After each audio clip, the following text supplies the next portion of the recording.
પાદરામાં post ઓફિસની સમસ્યા વર્ષોની, યોગ્ય સ્થળની માંગ પૂરી થઈ। પાદરાનગરમાં રણછોડનગર સોસાયટી, શામળકુવા નજીક નવી ઓફિસનો પ્રારંભ, લોકોને ભારે રાહત।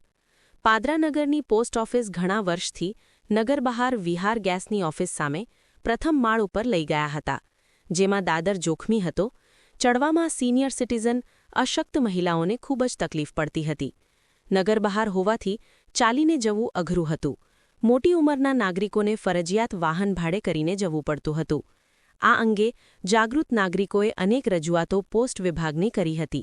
2 સાંસદોના કાર્યકાળમાં રજૂઆતો કરવામાં આવી હતી, જેમાં હાલ તેનો નિર્ણય થતાં પાદરાના શામળકુવા ખાતે રણછોડનગર સોસાયટીના પ્રથમ મકાનમાં સ્થળાંતરિત થઈને મંગળવારના રોજ તેનું ઉદ્ઘાટન કરવામાં આવ્યું હતું, જેમાં તમામ પ્રકારની સુવિધાઓ તથા આધાર કાર્ડની પણ સુવિધાઓ આ પોસ્ટમાં નાગરિકોને નગરમાં જ મળશે, ત્યારે લોકોમાં ભારે રાહત સહિત આનંદની લાગણી ફેલાઈ જવા પામી છે। માતૃરક્ષા ન્યૂઝ, ગોપાલ ચાવડા।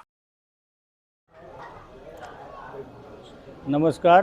આજથી પાદરા નગરની તમામ જાહેર જનતાને જણાવવાનું કે ઘણા સમયથી જે વરિષ્ઠ નાગરિકોને જે ફર્સ્ટ ફ્લોર પર પોસ્ટ ઓફિસ હતી એમાં જે તકલીફ પડતી હતી એ બધી તકલીફોનું આજથી નિરાકરણ થયું છે અને અમારા પોસ્ટ ઓફિસ તરફથી એ જે ગ્રાઉન્ડ ફ્લોર ઉપર જે મકાનની શોધખોળ ચાલુ હતી એ આજે પૂરી થઈ છે અને આજથી તારીખ 27/1/26થી રણછોડનગર 1 નંબર શામળકુવા પાદરામાં અમારી પોસ્ટ ઓફિસ સ્થળાંતરિત થઈ છે અને આજથી અહીંયા એ કાર્યરત થઈ રહી છે।